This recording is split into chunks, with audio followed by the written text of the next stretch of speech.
ำเป็นประเด็จการอยู่บ่อยู่ก็ไปหาไล่จับคนตำรวจอย่างซั่นจังซี่พวกเจ้าเว้าได้พวกเจ้าแล่นมาบ้านเขายังล่ะเป็นหยังพวกเจ้าบ่อยู่เมืองลาวพูนมันสบายแล้วพัฒนาแล้วเมืองลาวน่ะไปทำไมเมืองอเมริกาบ่ดีอยู่เฮ็ดหยังเมื่อ go home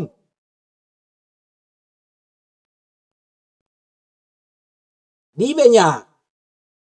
ถามว่าคนแก้วเขาปากบ่เขาบ่ปากได้มีแต่คนลาวนี่ปาก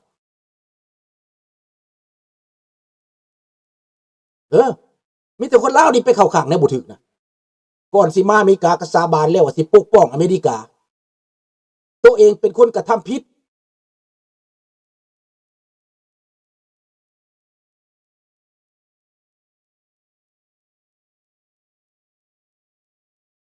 พญานาหมามีได้พญานาหมาก็มีได้หน้าคือหมาน่ะคันผู้ใดเงยเบิ่งหน้ามันเอาไปฆ่า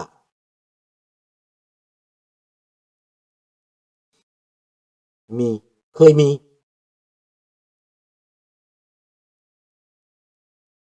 แล้วพวกเจ้าสิคิดได้ก็คิดต่อไปถ้าพวกเจ้าคิดบ่ได้ยังคิดบ่ได้ตอนนี้นะยังคิดว่าพวกคอมมิวนิสต์ที่มาเคลื่อนไหวในอเมริกาถูกต้องนะและพวกเราอพยพยังไปรวมมือกับคอมมิวนิสต์ที่เขามาแทรกแซงตัวเองนะดังเขามาเดินสันติภาพนี่ก็ว่าเป็นความจริงนี่นะมันเป็นเพียงกลหลอกลวงสื่อใดแม่นกลยับยั้งให้เจ้าแตกแยกกันได้นี่ได้ไม่แม่คนเราในอเมริกาแตกแยกกันที่สุดเดี๋ยวนี้นะทั้งที่มานำกันหนีตายคือกันแต่แตกแยกไปฟังความลาวแดง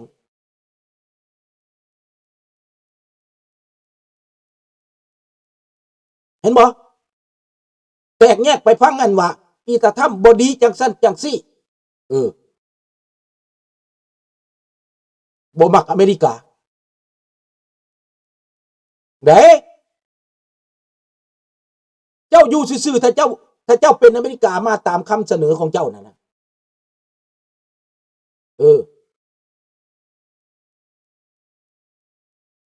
แป๊บเดียวเด้อพี่น้องแป๊บเดียว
ขอโทษเด้อพี่น้องเด้อกินน้ำหลายข้าพเจ้าอยากให้พวกทานเข้าใจเบิ่งว่าเขาตัวเจ้าอยู่ลาวแล้ว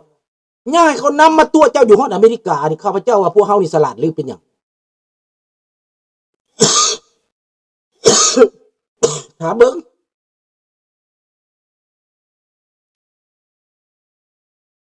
พวกศาสนานี่ตัวเฮาอยู่เมืองลาวเลยนะยังให้ลูกน้องของพวกลาวแดงนี่มาตัวเฮาฮอดอเมริกาครูบาดวงพนีษมิ่งศรีสุพรรณนี้ครูบาจันดามิ่งศรีสุพรรณ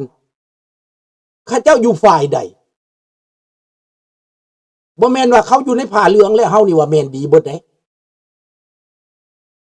ข้าพเจ้าเห็นครูบาดีก็มีครูบาบ่ดีก็มีแต่การประพฤติการกระทำที่มาแบ่งแยกคนลาวอเมริกาวัดนะเจ้าสร้างนำกันผู้บ่เงินเป็นหมื่นเป็นแสนไปสร้างวัดนะสุดท้ายแล้วเขาไปเหยียบวัดบ่ได้สุดท้ายแล้วคนลาวเบิ่งหน้ากันบ่ติด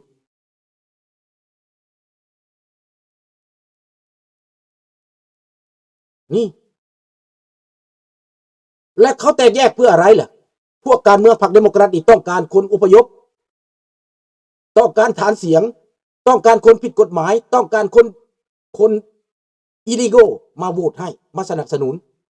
ต้องการเงินต้องการฐานเสียงพวกนี้อยากอยู่ก็ต้องทุ่มเงินเป็นบ่ล่ะต้องเคลื่อนไหวเป็นบ่ล่ะแล้วพวกเจ้ามาเหตุความแตกแยกในอเมริกามากลัวความวุ่นวายในอเมริกาย้อนอพยพเขาไม่ได้จำแนกเชื้อชาติเขาไม่ได้ราซิสอเมริกาให้โอกาสตั้งเยอะเห็นไหมคนเม็กซิกันหนุนคิวบาที่ล่มอเมริกาต้องเอาน้ำมันเดือนหนึ่งเป็นหมื่นล้านบาร์เรลไปให้คิวบาให้มาลบกับอเมริกาเวเนซุเอลาใช้น้ำมัน12,000 ล้านบาร์เรล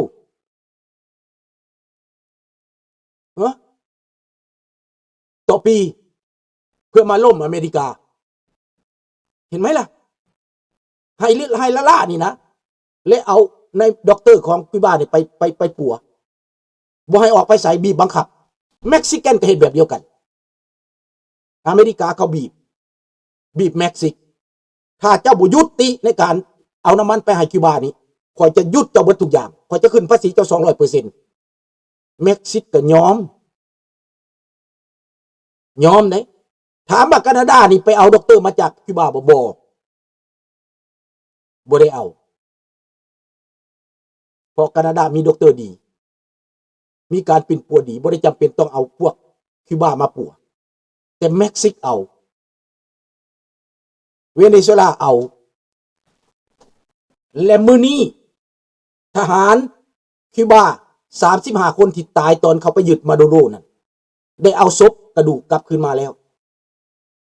กลับคืนมาบ้านแล้วแต่มาโกโรบิโอกับตาทำบีบเขาอีก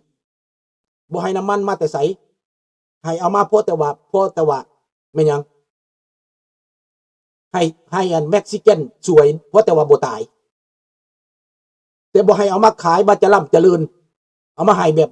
บ่ตายให้อยู่แต่ให้พ่อบ่ตายนี่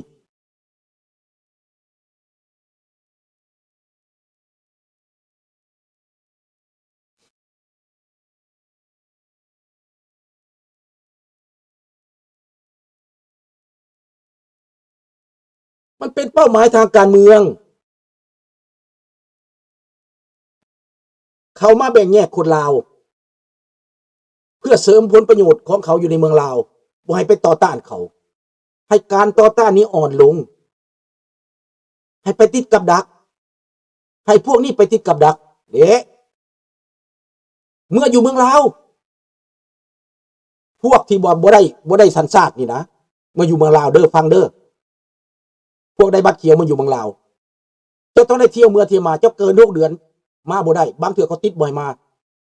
เจ้าสิติดด่างแหข้างอยู่หั่นแหละนานๆไปอาจจะปลดสัญชาติก็ได้อาจจะมีส่วนพัวพันทางการเมืองหรือไปถล่มเข้าไปในการเมืองเขาปลดสัญชาติ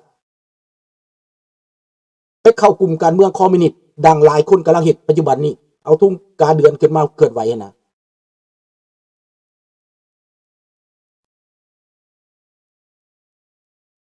เจ้าเชื่อหรือบ่เชื่อเจ้าก็บ่ต้องมาฟังเจ้าบ่ต้องมาฟังวิซื่อเด้อเจ้าบ่ต้องมาฟังคอยบ่อยากเสียเวลากับเจ้าเนาะเจ้าบ่เชื่อเจ้าไปโลดบ่ต้องฟังเนาะได้บ่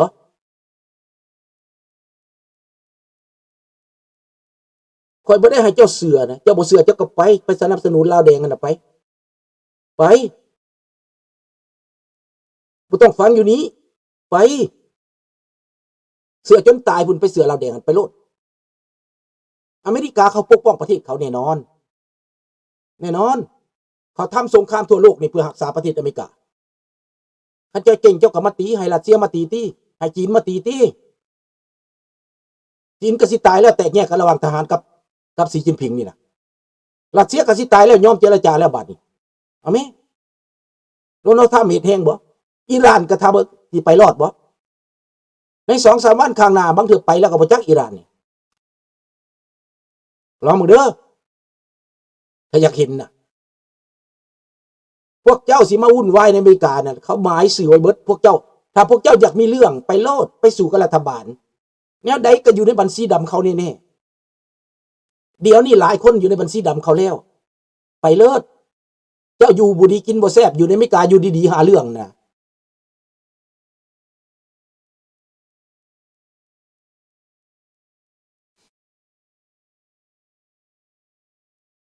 ว่าพระพวกนี้มาเดินเพื่อสันติภาพเนี่ยมันสิเกิดสันติภาพให้ประเทศใดเนี่ยถามโลดโฆษณาบุโฆษณาคนก็เปิดเบื้องหลังมันแล้วพระมหาจันดาอยู่เบื้องหลังมหาจันดาตายไปแล้วหลานชายอยู่เบื้องหลังทั้งเบิดนี่ค่อยมีหลักฐานเบิดนี่จะสิเอาหยังเจ้าเคลื่อนไหวกันอยู่วัดที่ว่าต้มเงินประเสริฐลาวไปสร้างอยู่อินเดียน่ะเจ้าสิตัวปันใดก็บ่ออกดอกค่อยคนเห็นเบิดแล้วหลักฐานเพอเวอร์เลยนี่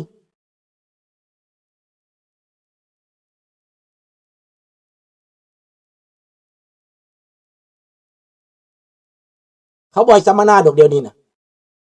ธนพรก็บ่อยสัมมนาเขาให้เจ้าตายเองเจ้าอยู่เมืองลาวเจ้าหากินบ่ได้มีบางคนเมืองลาวนี่ยังอยากอวดแบบประตูอยู่อเมริกาอยู่ได้มีคนมาเล่าสู่ฟังเมื่อวานนี้เมืองลาวเราไปอยู่บ้านเขาอยู่น้ำพี่น้ำน้องบ่อยากเฮ็ดหยังเราก็อยากกินแนวดีเบียร์ก็อยากกินแนวดีโทรศัพท์ก็อยากใส่แนวดีเพิ่นเมื่อแต่พี่ไหนเพิ่นยังอวดอยู่ได้ว่าเพิ่นเป็นอเมริกาได้แต่อยู่เมืองลาวเขาคุดหัวเก่าเขาหัวหญ้ากินได้ไปใส่เพิ่นยังอยากแบบเพิ่นอยู่อเมริกาได้พวกคนลาวเมื่อแต่พี่น่ะบ่เฮ็ดหยังบ่ยอมเฮ็ดเวียกต่ำเฮ็ดเวียกต่ำก็หันเพิ่นก็บ่เฮ็ดได้นี่เจ้าคิดว่ามันง่ายว่าเจ้าเมืองอยู่เมืองลาวเงินเจ้าก็บ่ได้สัญชาติเจ้าเขาก็ตัดเจ้าเมืองอยู่เมืองลาวเจ้าสิไปบืนอยู่นำเขาคนลาวยังอยู่บ่ได้แล้วเจ้าไปเฮ็ดงานเมืองไทยเจ้าสิอาศัยว่าแต่เมียเจ้าส่งไปให้กินลูกเจ้าส่งไปให้กินข้าพเจ้ารู้จักคนไปตั้งแต่สมัยก่อนมีลูกอยู่ในอเมริกามีเมียอยู่อเมริกาไปตอนนั้นไปเฮ็ดกู้ชาติบักคำไสยสารหลอกไปแล้วไปถิ่มอยู่เมืองไทย100 กว่าคนยังอยู่เมืองลาวผู้หนึ่งบ่ตาย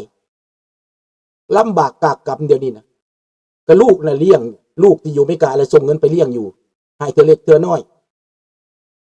เจ็บเป็นนี่นู่นมากให้เธอเล็กเธอน้อย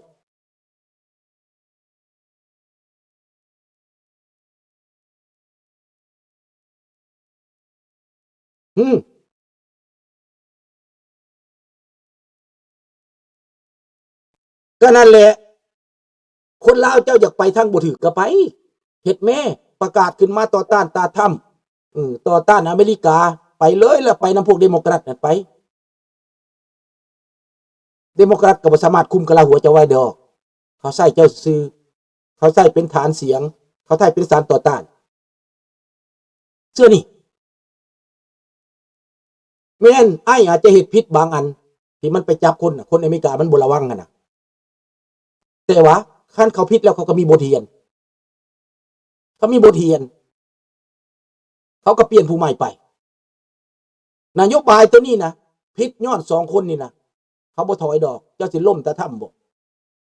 เจ้าล่มโลดเจ้าเก่ง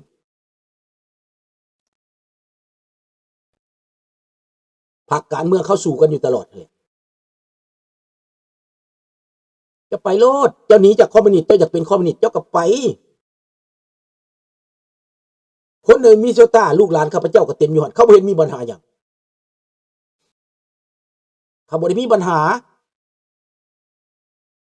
เขาออกจากบ้านเพื่อความปลอดภัยเขาก็ถือบัตรเขาถือบัตรสัญชาติเขาถือพาสปอร์ตหรือถือบัตรซิติเซนในระยะที่มันขับขันนี่รัฐบาลเขาก็บอกว่าออกจากบ้านต้องถือก่อนในระยะนี้ระยะที่เขากำลังกวดกานี่นะเจ้าบ่อยากฟังกับเรื่องของเจ้าเจ้าบ่สนใจกับเรื่องของเจ้า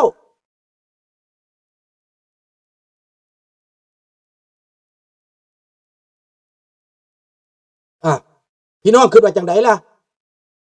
หรือว่าพวกเจ้าสินอนท่าสันติภาพบ่สิไปเดินขบวนไปแห่ตู้ได้สันติภาพแล้วโดยขน่อยพระมหาดวงตามิงศรีสุพรรณขน่อยอย่าได้สันติภาพขน่อยอย่าได้สันติภาพซอยขน่อยแน่ขน่อยพระดวงตาว่าเอาเงินมาหลายๆเอาเงินมาคอยสิสร้างวัดขึ้นมาอีกดวงตามิงศรีสุพรรณเด้อ